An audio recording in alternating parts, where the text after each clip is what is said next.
So this is the 2025 Deferred Ordinary Level Maths paper, and this is paper 2, question 1.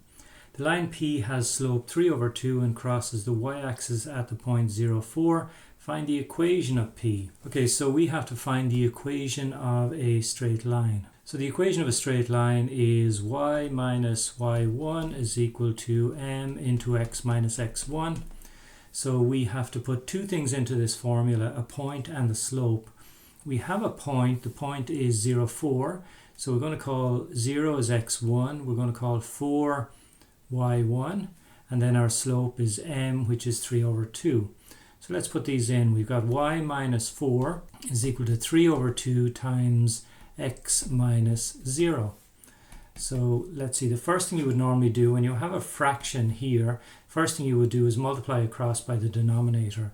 So multiply the left hand side by 2, make sure you put in the brackets y minus 4, and then if you multiply the right hand side by 2, the 2 will cancel, it will divide in to just give you 1, and you're just left with 3 times 1, which is 3. And then we've got a 0 here, so that's all going to disappear, so it's just 3 times x, which is 3x.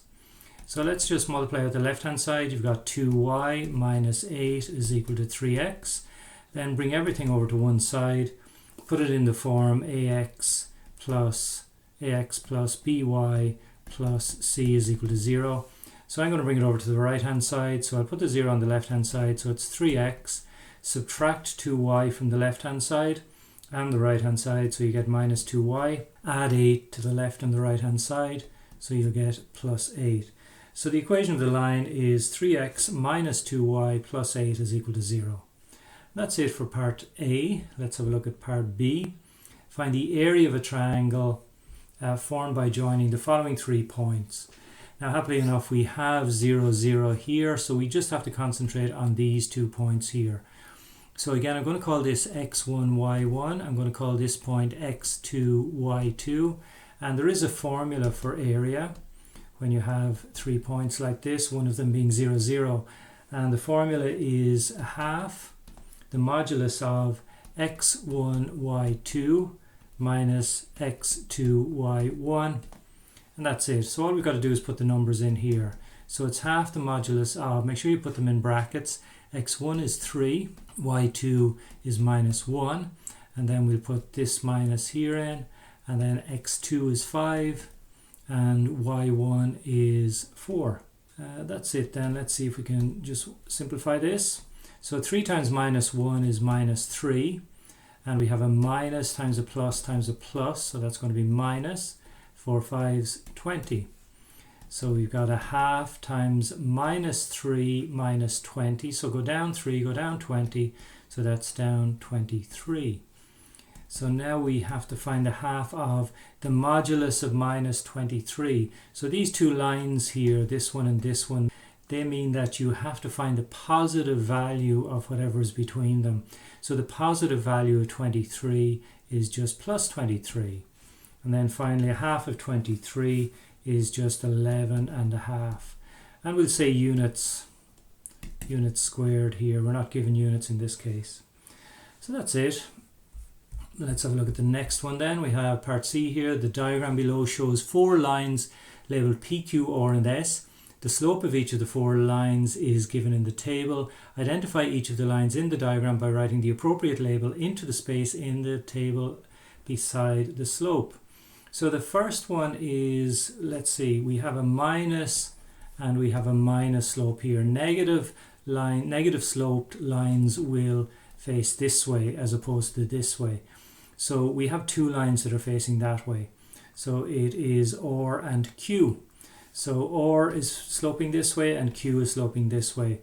The larger slope is 1 here, if you like, the one that's steepest, if you like. So that's going to be this one here. This one is not quite as steep, it's only 1/5. So that's this one here. So R is going to be this one here, and then minus 1/5 is going to be Q. So the other 2 must slope the other way. So let's have a look at those. Let's see, we have S, which is very steep, and we have P, which is not quite as steep. So the larger one is 2, so that's going to be S. That's the steeper one. The smaller one then has a slope of a half, so that is P. So it's Q, S, or P. That's it for that question. Let's have a look at question 2, which is a circle type question. The circle C has equation x squared plus y squared is equal to 169. Find the center and the radius. Okay, so the center is going to be 0, 0, because it's just x squared and y squared on its own, nothing attached, so it's just 0, 0. And then 169 is r squared, so we got to get the square root of that, which is 13. So we have a radius of 13 units. Is the point 1, 12 on the circle C? So let's have a look. We have x squared plus y squared is equal to 169. So if we just look at x squared plus y squared plus y squared is going to be 1 squared plus 12 squared. That's 1 plus 144, which is 145. Now on the right hand side we have 169. So the answer is no. Why? Because 145 is not equal to 169. When we did the left hand side of this here, we got 145. It's supposed to be equal to 169, which it's not. So 145 is not equal to 169, therefore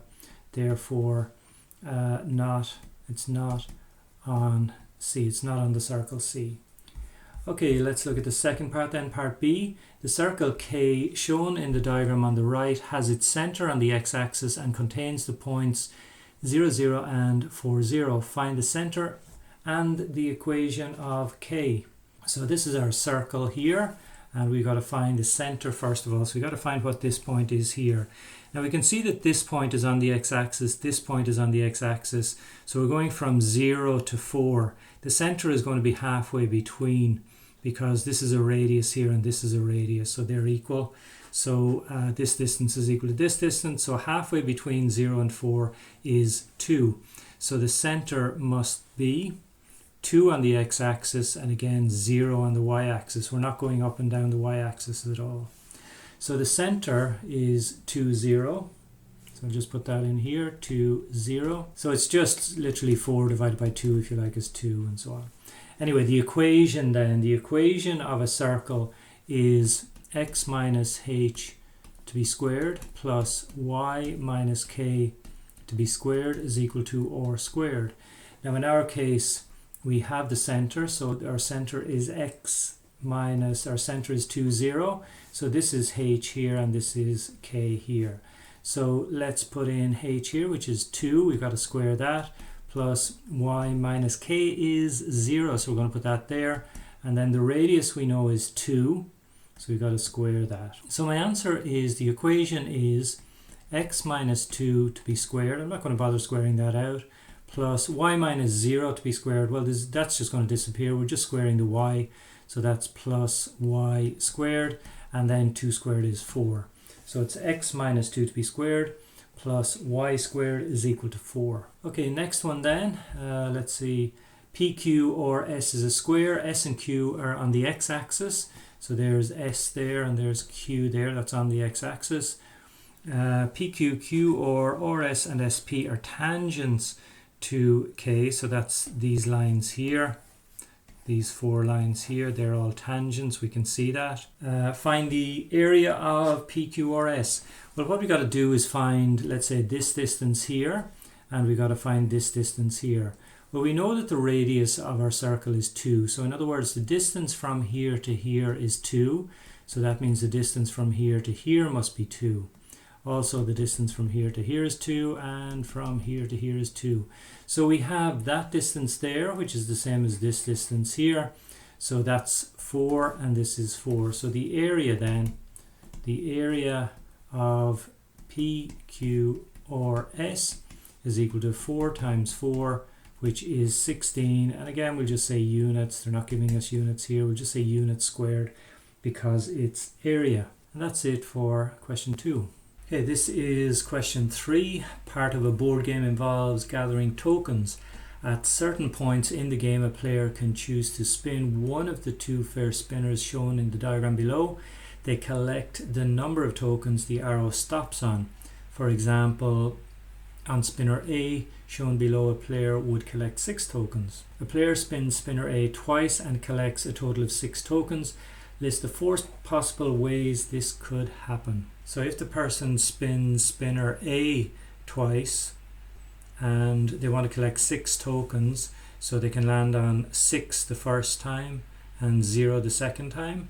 They could land on 0 the first time, 6 the second time.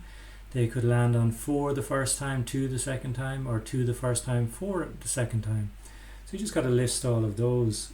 So the way I'm listing them is in pairs. So let's say 6, 0. They could do 0, 6. They could do 4, 2. Or they could do 2, 4.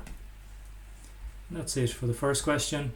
A player spins spinner A once and spinner B once. What is the probability that the player collects a total of 0 tokens? Well, the way that can happen is they can get 0 on the first one and 0 on the second spinner. So this is spinner A and spinner B.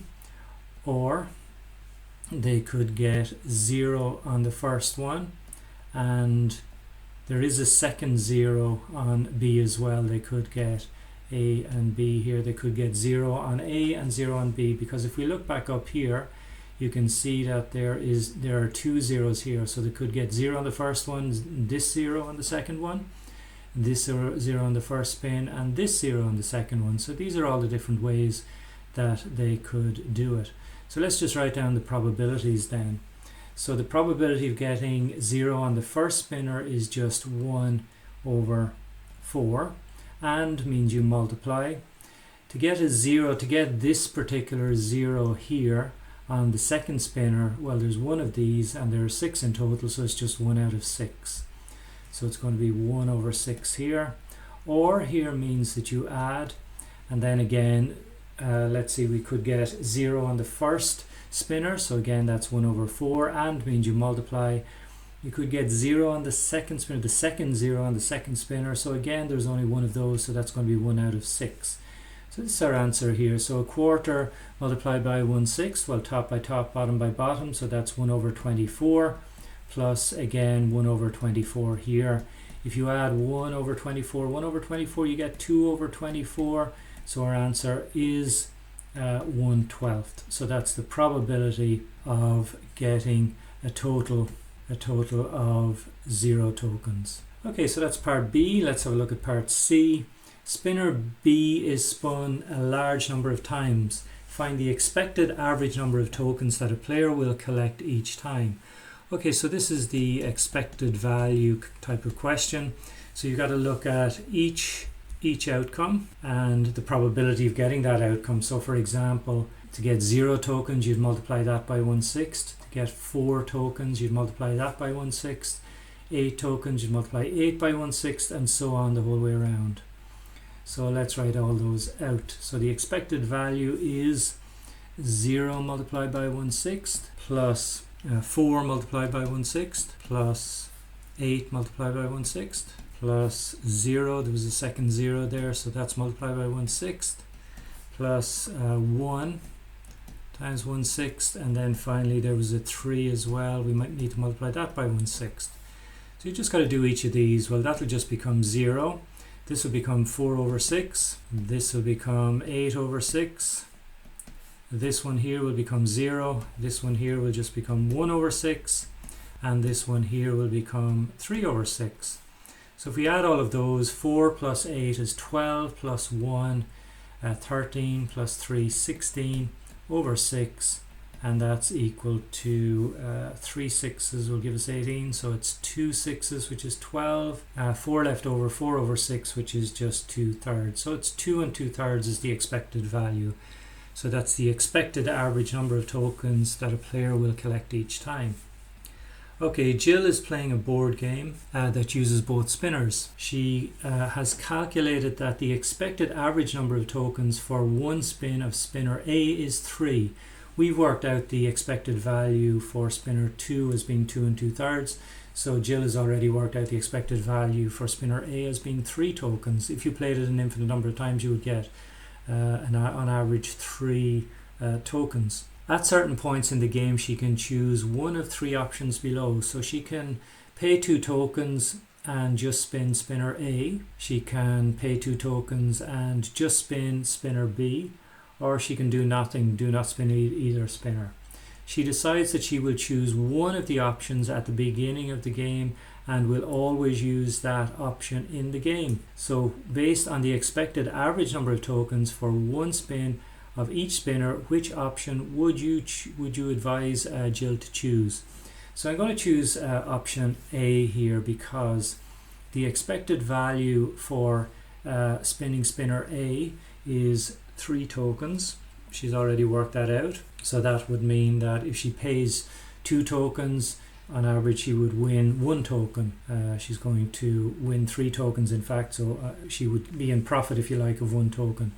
If she pays 2 tokens for option 2, then just spinning spinner B, she can win 2 2/3 tokens. So she's going to be up 2/3, and if she does nothing, then she's not going to win or lose anything. So the best option would be to pay 2 tokens and spin spinner A. She can win 3 tokens by just paying 2 tokens. So the reason then is that the expected value for option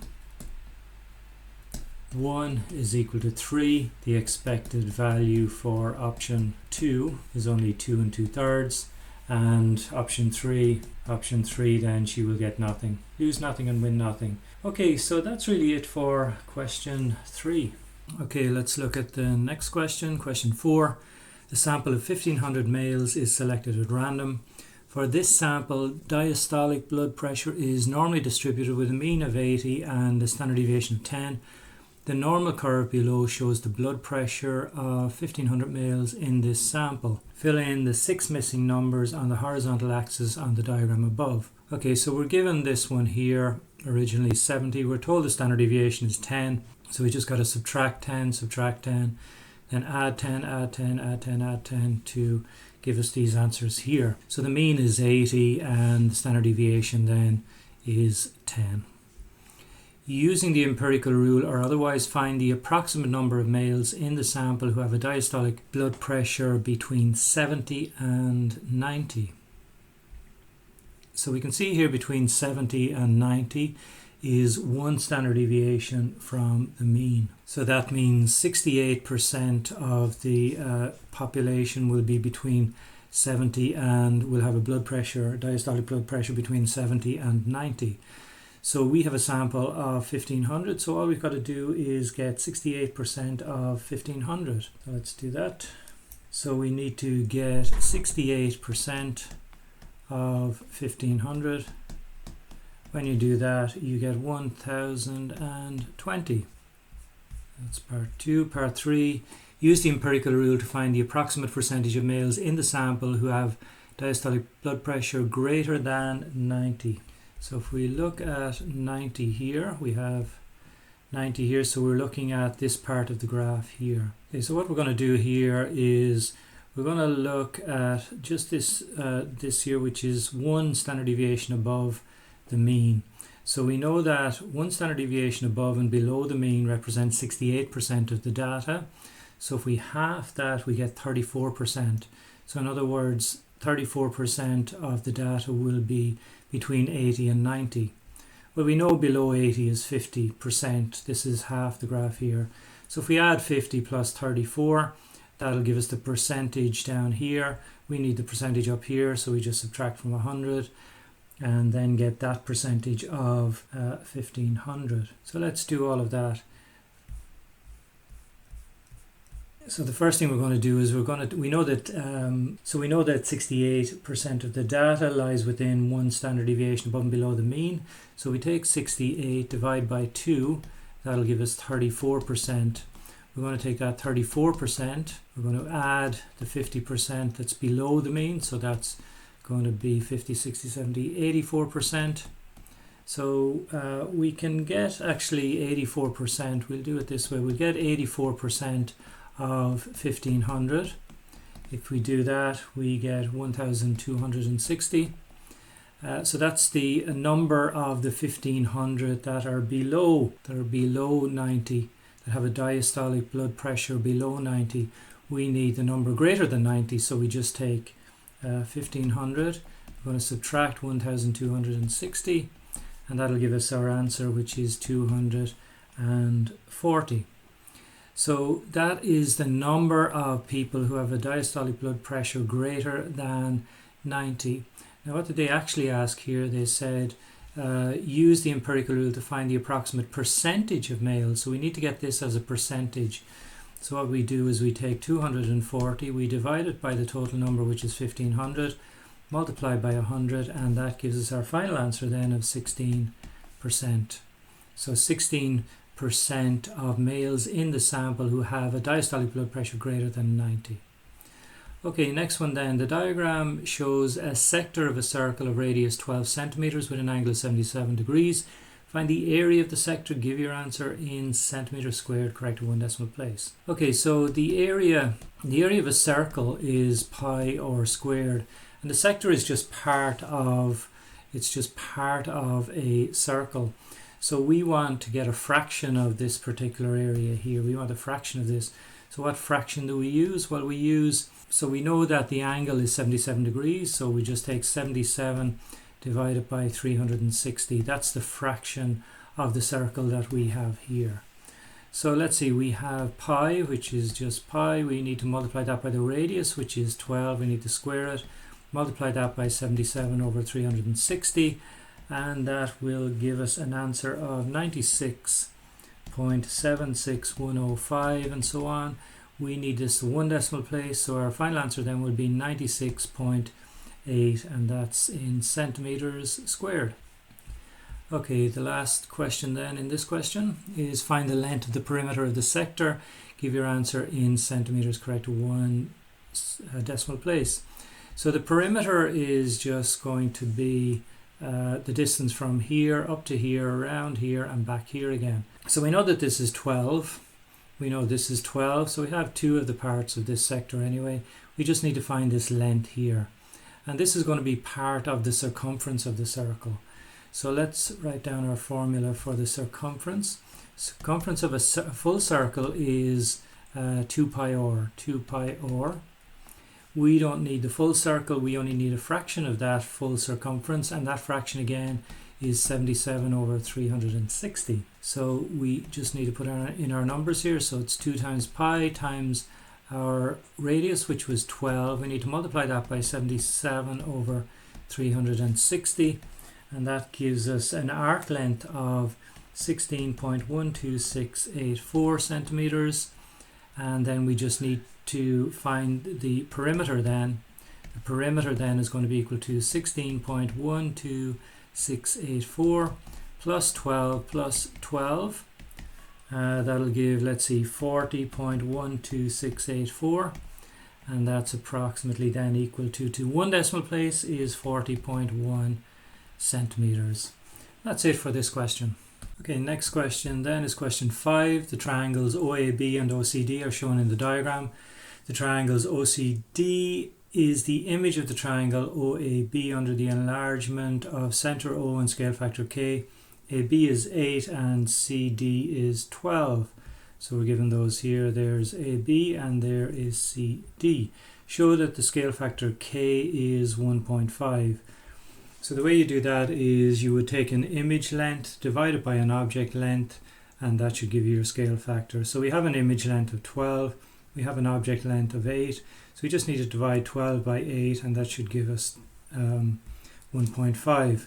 So K then, K is equal to 12 divided by 8, which is 1.5. Next question then, given that OC is 15 centimeters, so OC, that's this distance here, is 15 centimeters. Find OA, the distance from O to A.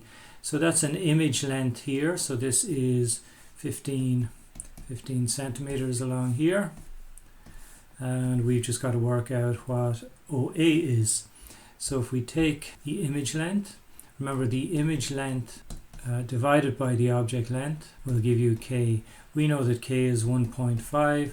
We know the image length is 15, and we want the object length, which is the distance from O to A. What we can do is multiply both sides by OA. So we got 15 is equal to 1.5, the distance from O to A. And that'll just give us the distance from O to A then, divide by 1.5, so it's 15 divided by 1.5, and that gives us 10 centimeters. So that's the distance from O to A. Okay, next part then, the area of OAB, that's the object triangle, the smaller triangle, is 36.7 centimeters squared. Use this to answer B and C. Find the area of the triangle OCD. So remember the K is 1.5, so we've got to find the area of the triangle OCD, the big triangle, the image triangle. We're given this one here, we've got to find the area of the big triangle. So let's do that. So we know that the area of OAB, that's the smaller triangle, is 36.7. We know that K is 1.5, so we've got to multiply that by 1.5, but not just 1.5, because we're looking at area now. We got to multiply by 1.5 squared. So 36 multiplied by 1.5 squared is 82.575, and that's centimeters squared, and that's the area. That's the area of triangle OCD. That's the image triangle, the bigger triangle. Find the value of h, the perpendicular height of the triangle OAB, as shown in the diagram. So that is this distance here. Well, we know that the area of this triangle here is 36.7. We have a base here which is 8, so we just got to find the height. So let's do that. So we have the area of a triangle. We know that the area of a triangle is half the base times the height. We know the area of the triangle is 36.7. We know half. We know that the base is 8. We've just got to work out the height. We don't know what the height is. So the first thing I'm going to do is just multiply everything by 2 just to get rid of this. Well, actually, no, you know what I might do is just get half of 8. So half of 8 is 4, and then I'm going to divide both sides by 4. It's just a quicker way of doing it. So we finally get a height of 9.175, and our units are centimeters.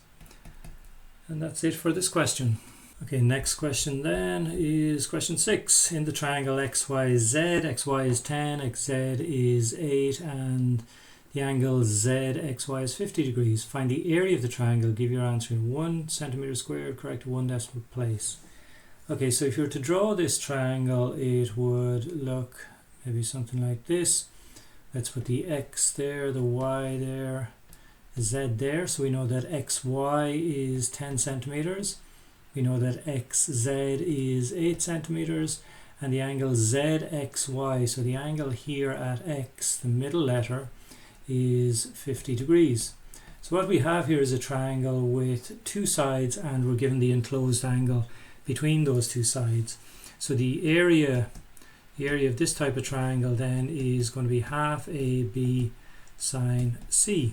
So that's half times A, which is, let's say, 8 centimeters, B is 10 centimeters, and then we've got to get the sine of the angle between them, which is 50 degrees. So just make sure your calculator is in degrees mode, work that out, and you should get to 1 decimal place anyway, 30.6 centimeters squared. So that's part A. Construct a triangle XYZ in the box below. Show all your construction lines clearly. The point X is shown below. Part of the line XY is also shown. So what I would do normally is I would draw a rough sketch, which I've done already. So I'm going to use this sketch here. So I'm going to take the X as being here. I'm going to draw Y over here, and I'm going to measure that out as 10 centimeters. Construct this angle, and then do an arc here 8 centimeters long. So I'm going to take this as being 10 centimeters long. So let's say this is Y out to here, and let's say that's 10 centimeters. You'd need to measure that out in the exam. I can't measure it here, but measure that out there. If 10 centimeters out to here, just put Y here, for example. I'm not sure where it is, but on the actual paper, but let's say this is 10 centimeters. Now you're going to construct an angle of 50 degrees. So you would get your protractor, put it here, and draw a line up along here that is 50 degrees. 50 degrees here. Obviously use a ruler. I can't use a ruler here, but you guys are going to use a ruler. And then what you do is you're going to get your compass and you're going to measure 8 centimeters. So you put the compass here, bring the pencil out here, draw an arc. They should be 8 centimeters long here. Mark this point here as Z, and then just connect this up here. And that's really it. That's everything you need to do for that construction. Now I have done a video on this type of construction. I'll leave a link in the description below so you can follow. It's the same procedure, just different measurements. Okay, so the next one then, the triangle PQR is isosceles with PQ and PR equal. As shown in the diagram, P lies on the line QS, so that's here, and this angle here is 122 degrees. Find the size of the angle marked X and the size of the angle marked Y in the diagram. Well, X is going to be easy enough. We have a straight line here, so all we've got to do is subtract 122 from 180, and that will give us X. So X is equal to 180 degrees minus 122 degrees, so that's 58 degrees. So that's what X is. And then Y, there's a couple of ways of doing this. You know that this is an isosceles triangle, they told you that, so you can say, so you know that this angle here is 58 degrees. This is an isosceles triangle here, which means these two angles are equal. So all you've got to do is take 180 degrees, subtract 58 degrees, and again that'll bring it back to 122 degrees. That'll give you what these two angles are here added together. So all we got to do is take 122 degrees and divide it by 2. That'll give you 61 degrees, and that is the angle Y. Now the other way of doing that is using a theorem.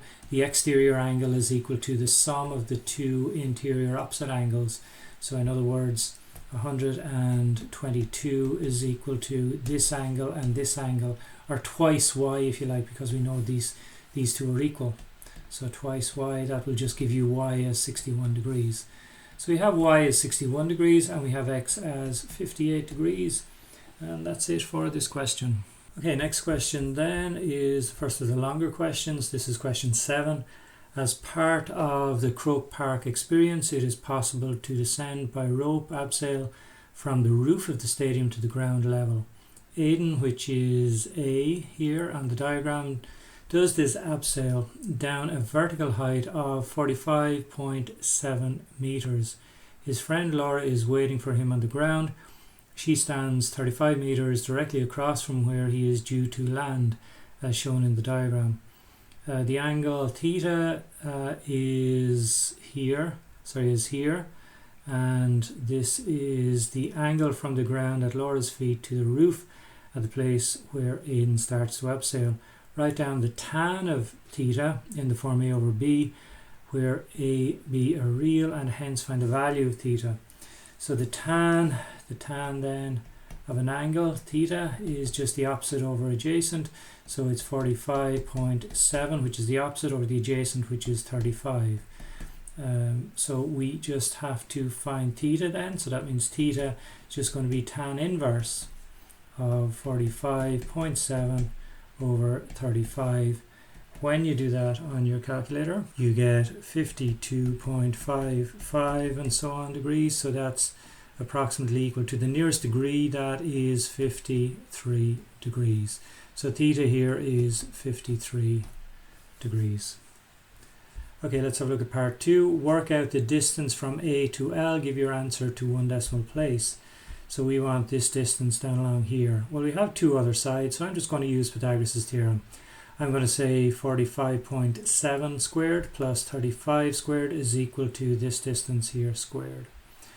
And that should get me there. So let's start with 45.7 squared plus 35 squared. And that's equal to the distance from A to L squared. So when you do these two on your calculator, you should get 3,313.49, and that's equal to AL squared. We need the distance from A to L then, so we just square root this here. When you square root that, you get 57.562 and so on. we need this to 1 decimal place, so the distance from A to L then is 57.6. That's a distance in this case, and we're looking at meters. Okay, next one then. Sometime later, Aidan read a review of the Croke Park experience. He noted that the height of the abseil was given as 150 feet. Use the two measurements for the height of the abseil, 150 feet and 45.7 meters, to find a general multiplier, or a scale factor if you like, which will convert feet to meters. That is, find the value of k so that the length in feet times k is equal to the length in meters. Give your answer 3 decimal places. So the length in feet we know is 150. So that's this part here. We got to multiply that by our answer k, the multiplier if you like, and that's equal to its length in meters, which is 45.7 meters. So all we got to do is divide both sides by 150. So it's 45.7 divided by 150. That'll give us a k value then of 0.305. That's it. Let's have a look at number 4. Oh no, it's actually number B, or letter B here. We've got Adam, and he's mapping a course for an adventure race. Adam has measurements for some parts of the course. The diagram shows the lengths and the sizes of the angles that Adam knows. Let's see, he needs to use these measurements to work out some of the remaining lengths. Use the triangle SUV, so that's this triangle here. So we're going to use this triangle here, and we're given some measurements, this one, this one, this one. We've got to work out the side Y. And it actually tells us that we can use the sine rule here. So very straightforward, you just use the sine rule. So I'm going to say sine 125 over 3.5 is equal to sine 30 over Y. So let's write that down. So you've got sine 125 degrees divided by its opposite side, which is 3.5, and that's equal to the sine of 30 divided by its opposite side, which is y. Now when you have a fraction equal to a fraction, you can cross multiply. So I'm going to say y times sine 125 degrees is equal to 3.5 times sine 30 degrees. So all I got to do now is, because the y is multiplied by sine 125, let's just divide both sides by sine 125. So it's 3.5 sine 30. You got to divide that by sine 125. So when you do that, you will get 2.13635 and so on. And we need to give this to 2 decimal places, so that's 2.14. And in this particular case, our units are kilometers. Okay, so that's y. So let's see, in the triangle STU, so STU is this one here. So in this case, we have 2 sides and we have an enclosed angle. So it's probably going to be the cosine rule here, and we've probably got to work out what z is. So we're going to say z squared is equal to this squared plus this squared minus twice this times this cos 45. So let's see, yes, use the cos rule to find z. So let's write all that out. So we're going to start with z squared, and that's equal to 3.5 squared plus 2.5 squared minus twice 3.5 times 2.5.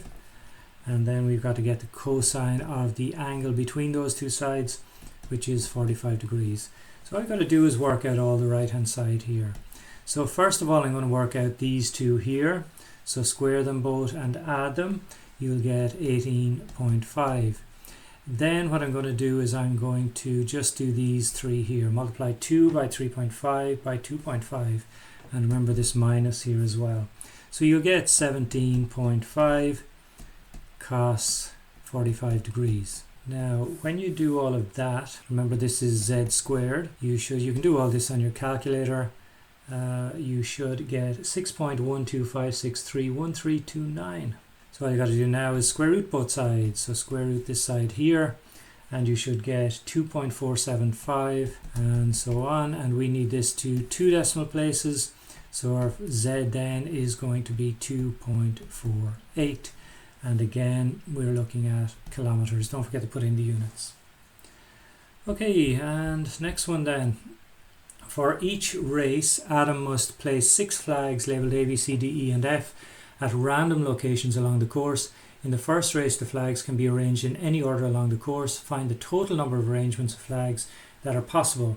Well, the total number of arrangements of 6 objects is just going to be 6 factorial. So that's just 6 times 5 times 4 all the way down to 2 times 1.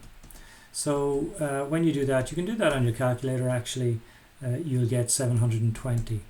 So there are 720 different ways you can arrange these 6 flags.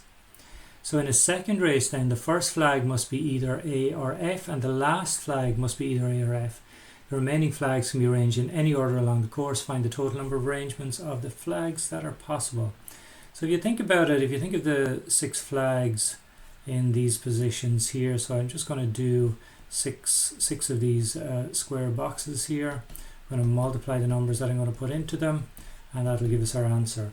So if you think about the position of the first flag, he has 2 options. He can put A or F in here. So I'm going to put a 2 in here, 2 options there. Out at the end then, if he's chosen one flag and he's put it in here, either A or F, he only has one option out here. So he can only put one flag out here. Now if you come back to the start again, or the second position here, he's already used up these 2 flags here. So he has 4 flags left to go in this position. Once he's used these 2 flags and this one, he has 3 left. Then he has 2 left, then he has 1 left. So if you multiply all those out, you get 48. So that is the number of arrangements of flags that are possible in this particular case. And that's it for this particular question. Okay, next question then is question 8. A concrete step is 150 centimeters long, 20 centimeters high and 30 centimeters wide as shown in the diagram below. Find the volume of the step. Okay, so very, very simple question. The volume of a cuboid is just length times width times height. So you've just got to multiply 150 by 20 by 30. It doesn't matter what order you do them in, but you should get 90,000. And make sure you put in the units, which are centimeters cubed. Next question. To reduce the weight of a step, 5 holes are bored through each step, removing 5 cylinders of concrete as shown in the diagram. Each cylinder of concrete that is removed has a radius of 6 centimeters and a height of 30. Find the remaining volume of a step when the 5 cylinders of concrete are removed. Give your answer in centimeters cubed, correct to 1 decimal place. So we know that the volume of the entire block is 90,000. So the remaining, let's say the remaining volume is going to be equal to 90,000 anyway. And then we got to subtract the volume of these 5 cylinders. So it's going to be 5 times the volume of a cylinder is 1/3 pi r squared h. So let's do that then. We've got 90,000 and we got to subtract 5 times 1/3 times pi times the radius of each cylinder is 6 centimeters. So we've got to square that. Then we've got to multiply by the height of each cylinder, which is 30 centimeters. So that's it really. You've just got to do a bit of calculator work here and that should give it to us.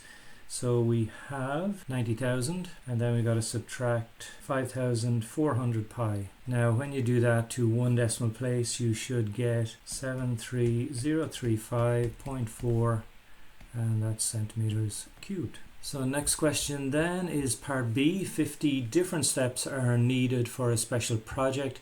The volume of concrete in each step is 0.125 cubic meters. Find the cost of the concrete for the steps is 185 euros per cubic meter before VAT is added. VAT is 13.5% and that's added to the cost. Find the overall cost of the 50 steps after VAT is added. Okay, so let's have a look at the total volume first of all. So the total volume is just 50 times 0.125. When you do that, you get 6.25 cubic meters. So that's how much concrete is needed. Let's work out the total cost. Or well, let's say we'll call it the gross cost. This is before VAT is added. So let's say that's 6.25 times the cost per cubic meter, which is 185. That is 1,156.25 euros. And then the net cost, in other words with VAT, is 1156.25. Now we've got to increase this by 13.5%. So what I'm going to do is multiply by 1 anyway. If we multiply this by 1, it just leaves it as it is. We want to increase it by 13.5%. Remember, 13.5%. Another way of writing that as a decimal is 0.135. Just bring the decimal point back to place, or divide by 100. So I'm going to multiply by 1.135. So when you do that, you get 1312, and this is to the nearest euro. And that's it. I mean, the other way of working out this VAT here is just to get 13.5% of that and then add it on afterwards, but this does it in one step. Okay, let's have a look at part C. So a solid garden ornament consists of a cone on top of a sphere. The height of the cone is 16, the radius of the cone is 6 centimeters, the radius of the sphere is 6 centimeters also. So we have to find the volume of the garden ornament. So we want the volume, the total, let's say the total volume. So the total volume is going to be the volume of a cone, which is 1/3 pi or squared h, and then also the volume of the sphere, which is 4/3 pi or cubed. Okay, so let's just stick in all the values here. So we got 1/3 times pi times the radius, which is 6, which we got a square. Multiply that by the height of the cone, which was 16. So we got to multiply by 16. Now we've got to add 4/3 times pi times the radius again, which is 6. We've got to cube that. So if you do this part here, you should get 192 pi. If you do this part here, you should get 288 pi. And then when you add those two together, we have to give our answer in terms of pi. So you should get 480 pi. Make sure you put in the units. Centimeters cubed because it's volume. Okay, so part D then. The ornament is put into a closed rectangular box with dimensions 13 by 13 by 29 centimeters as shown. Find the surface area of the closed rectangular box. So the surface area then is just going to be equal to, I'm going to get the area of this face here first, and remember there are two of those, so it's 13 times 29, so it's length times width. Actually, looking at it, there are 4 of those because this is also 13 here. So we have this face here is actually the same area as this face here, and the same on the left and the same on the back. So there are actually 4 of these here because it's a square base. So I'm going to do 4 times 13 times 29. So it's 4 times 13 times 29. And then I've got to add the area of the top and the bottom. So the top here is just 13 times 13. And there are 2 of those, one on the top, one on the bottom. So it's 2 times 13 times 13. Okay, so that's all just calculator work, and what you should get there is 1846. It's an area, so it's centimeters squared. It's 2 dimensions, so it's centimeters squared. Okay, that's it for question 8. Okay, let's have a look at question 9. In Youth Club, the ages of children in years are recorded in the following table. In the grid below, draw a suitable chart or graph to represent the data in the table. If you use a pie chart, show all your calculations clearly. So when you do a pie chart, what you need to do is have a look at the total number of children. So you need to add up all of these and you get 40. So to work out each angle, then you take the number of children here, age 12, 13, divide by 40, multiply by 360 degrees, that gives you 117 degrees. And that's the angle you would make then in your pie chart for children age 12. For this one here, age 13, you would take 10 divided by 40, multiply by 360, and you get 90 degrees and so on. So after that then, I didn't do all of them. You just follow the same procedure for each of these. Get all your angles, and then what you would need to do is draw a pie chart that would look something like this. So you would put the angles in the middle here. So 117 degrees for children aged 12, 36 degrees for children aged 16, and so on. So you would need the angles, and you would need to label what each sector actually stands for, so age 12, 13, 16 and so on. Now you would also need to just put a title over the graph, so youth club age distribution. It hasn't quite fit in here, but at the top here you would need to put in the ages of children in a youth club, some kind of title along the top as well. So that's the pie chart. For a bar chart you would do something like this. So you would have the ages along the bottom, so you've got 12, 13, 14, 15, 16. Make sure you label it, ages in years. Make sure the bars are all the same width and are separated by the same amount. Don't have any bars kind of stuck together.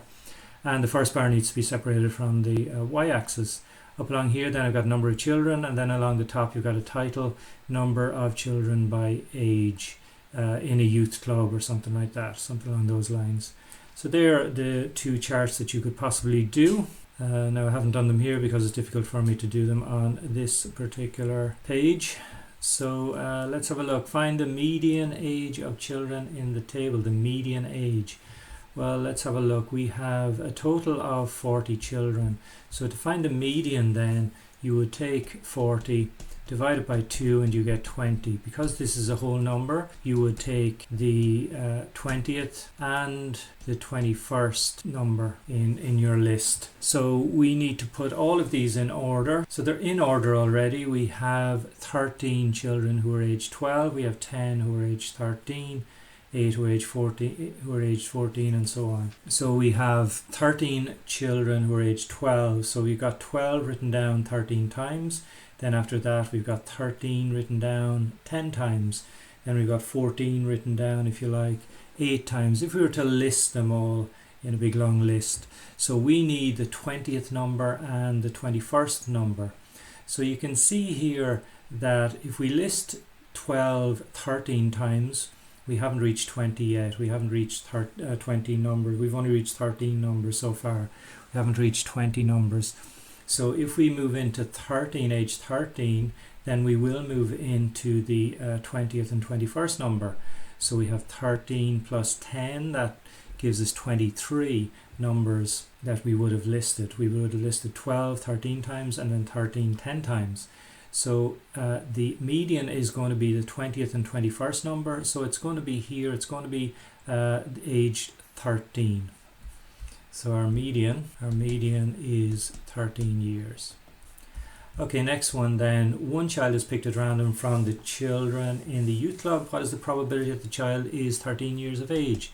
So the probability of 13 years of age is going to be, well, how many are there? There are 10 children who are 13, so that's just simply 10 over the total number, which is 40, or just a quarter.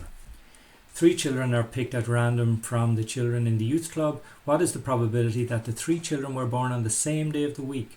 You may assume that the probability of being born on each day is the same. Give your answer correct at 2 decimal places. Well, the first child that you pick has to be born on some day of the week. So the probability that that child is born on some day of the week is going to be 1. Now we got to multiply that by the probability that the second child you pick is born on the same day as the first child. Well, the probability of let's say that child was born on a Tuesday, for example. The probability that the second child was born on a Tuesday is just going to be 1 out of 7. The probability that the third child was born on that Tuesday, let's say, is also going to be 1 out of 7. So it's just 1 over 49, and we've got to give our answer to 2 decimal places. So to 2 decimal places, then that is just 0.02. Okay, next question then. A random sample of 250 youth club members in Connacht were asked their age. 160 of these were 14 years or older. Find the percentage of members in this sample who are 14 years or older. Well, to find one number as a percentage of another, you just take the 160, you divide it by the number you want to get it as a percentage of, which is 250, multiply by 100, and you get 64%. That's it. Show that for this sample, the margin of error for the population proportion is 6.3 percent correct to 1 decimal place. Well, the margin of error is just 1 over the square root of the sample size. In our case, this is 1 over the square root of 250, and that is just to 1 decimal place is just 6.3%. Okay, next one then. In Ireland, 60% of youth club members are 14 years or older. Use your answers to part B1 and B2 to test the claim that the percentage of youth club members in Connacht who are 14 years or older is different from the population percentage at the 5% level of significance. Show relevant calculations, state your conclusion, and give a reason for your conclusion. Well, this is a population proportion type question, so we're going to use this formula here. The population proportion here is somewhere between the sample proportion minus the margin of error and less than the sample proportion plus the margin of error. Well, we've worked out the sample proportion as 64%. We've worked out the margin of error as well as 6.3%. So just write down 64 minus 6.3, 64% plus 6.3%, and this is our confidence interval here. So let's see, our conclusion then is the percentage of youth club members in Connacht is not different from the population percentage, and this is because we're told that 60% of youth club members are 14 years or older in Ireland. So we've worked out that in Connacht, this is our confidence interval here. So 60% is within that interval. It is bigger than 57.7 and less than 70.3. So we're saying that the youth club members in Connacht, the percentage of youth club members in Connacht is not different from the population percentage. And that's it for this question. Okay, so let's look at number 10. The students in a PE class are divided into two groups, Team A and Team B. In a speed test, the time that each student took to sprint 50 meters was recorded. The results in seconds are shown below. So we have Team A and Team B there. Complete the back-to-back stem and leaf diagram below to show the recorded data. So I've done that already here. So you can see if you look at Team A here, you've got 5.9. So I just put a 9 here. You've got 6.3. So there's already a 3 here. 6.9, so I put a 9 here, another 6.9, so I put a 9 here, and so on. Team B, I've got a 6.3 here, so I put a 3 out here, and so on. And then you can see the key here, 7 with a line, and 6 means 7.6 seconds. Find the range of the sprint times for both teams. So the range just means that you take the highest and the lowest and subtract them. So the range for A then would be 91 and then subtract 59. If you do that, you will get 3.2. Well, it's actually 9.1, 5.9. So subtract those two, you get 3.2 seconds. Now the highest one for Team B then is 9.6. 9.6, that's this one here. And you want to subtract 6.3, which is this one here. Subtract 6.3. And that should give you 3.3 seconds. So that's the range. Find the median sprint time for both Team A and Team B. So the median then is calculated by looking for the middle number. So if you notice in both cases we have 15 pieces of data here, 15 numbers. So if you take 15 and divide by 2, you get 7.5. So you round that up and you round it up to 8 in this case. So we need the eighth number in both cases. So if you take Team A, this is 1, 2, 3, 4, 5, 6, 7, 8. So that's 7.3 for Team A. So the median is 7.3. And then if we look at Team B then, you've got the lowest one here is 6.3. So 1, 2, 3, 4, 5, 6, 7, 8. So it is 8.1. And these are seconds. Okay, so let's look at the next question then. Use your answers from parts A1, A2 and A3 above to write a sentence to compare the performance of Team A and Team B in the speed test. So I said that Team B has the bigger range, but only by 0.1 of a second. So we can see the range here is 3.2 and 3.3. So Team B here has a range That's slightly higher than Team A. Team A has the faster sprint at 7.3 seconds compared to 8.1 seconds for Team B, and that's when we looked at the median. So I just put when comparing medians. So Team B has 4 more runners than Team A, who ran slower than 9 seconds. So you can see here you've got 9.3, 9.4, 9.5, 9.6, 9.6. So you've got 4 more students here than Team A who ran slower than 9 seconds. There's only 1 here, and there are 5 here that ran slower than 9 seconds. So that's really it for that one. Let's see, Kim has a dog called Max. When it is raining, the probability of Kim taking Max for a walk is 0.75. When it is dry, the probability of her taking Max for a walk is 0.98. On a particular Saturday, the weather forecast is showing a 0.65 chance of rain. The information is shown in the tree diagram below. Complete the diagram below by filling in the 3 missing outcomes and the 6 missing probabilities.